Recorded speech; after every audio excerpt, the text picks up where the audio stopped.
There's a lot of people around here that have a really lot of strange ideas, and I think many of them are pretty bizarre. Michelle Angbritson keeps the HARP computers from freezing up in between visits from the military scientists. Well, do you know, do you understand what they're doing here when the scientists come in? You mean when the scientists come in and shoot the beams up? Yeah, they're shooting the beams up, and I think that heats a little small space in the ionosphere, and then you've got guys that are sitting on computers, and you've got people putting up weather poles that measure weather and everything like that. I mean, there's something spooky going on here. There have been claims made by some scientists that that you could heat up the ionosphere and affect local weather. If you were to do Eastland patents, I have no doubt that's the case. Claims are being made that it could disrupt global communications. Global? That it could shut down another country's communication system and enhance your own. Not HARP. Not HARP in as it is Alaska. Now. No. But you couldn't disable any systems? Those that use, if the systems used a path which was accessible to the HARP beam, yes. Starting to sound like Eastland's invention to you? Well, remember, John Heckscher says HARP has nowhere near the power levels Eastland talked about.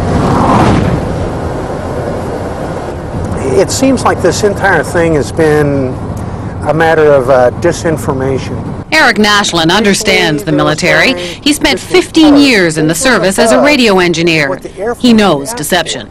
It came to our attention that there was a document, a technical memorandum, I think it was 195 or something like that.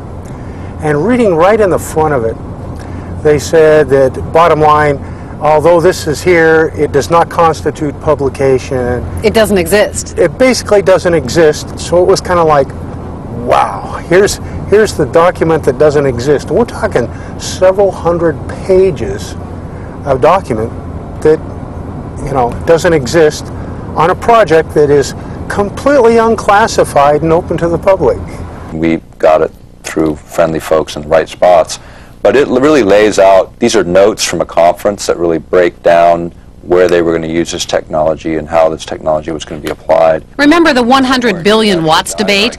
Well, for Nick Begich, this document was pay dirt. And in the document that we uncovered, the actual desired level of these researchers is 100 billion watts. And there we're talking something closer to the order of what Bernard Eastland envisioned.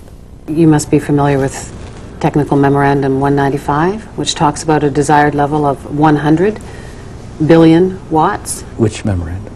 Technical Memorandum 195. I'm not familiar with that number. Well, it's about 600 pages,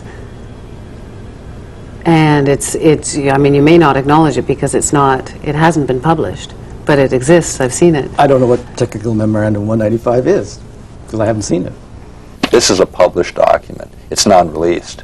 And it's the word games that John Heckscher plays and the word games the United States military plays. And it's the word games they continue to play, and those are the things that need to end.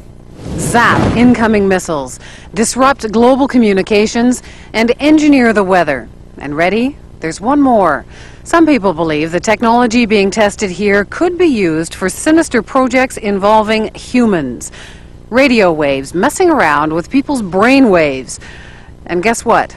The military denies this one, too.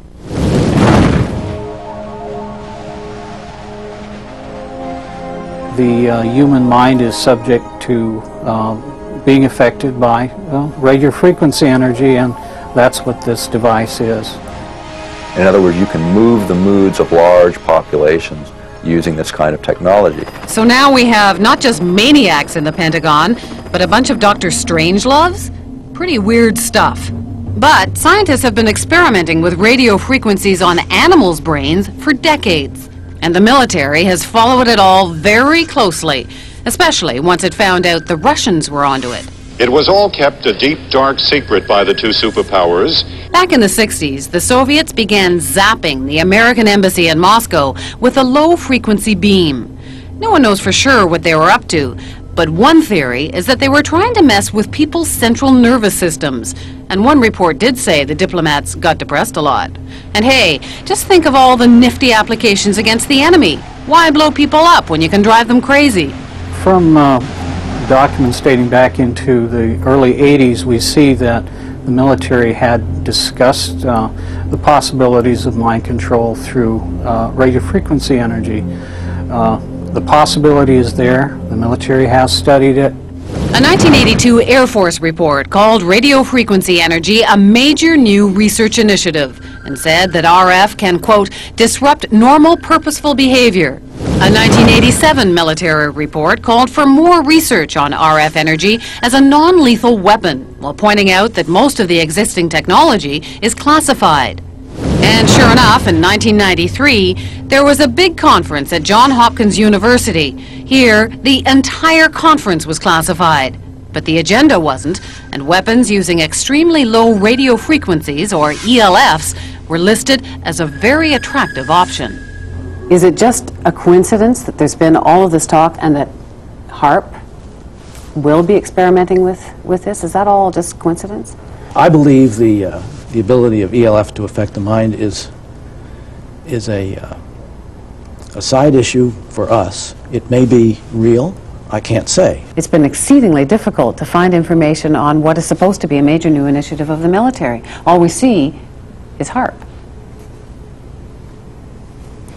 Well, then I'm being kept in the dark, if that's the case. The question is, you know, could they, would they? And we believe they can, and we believe they will.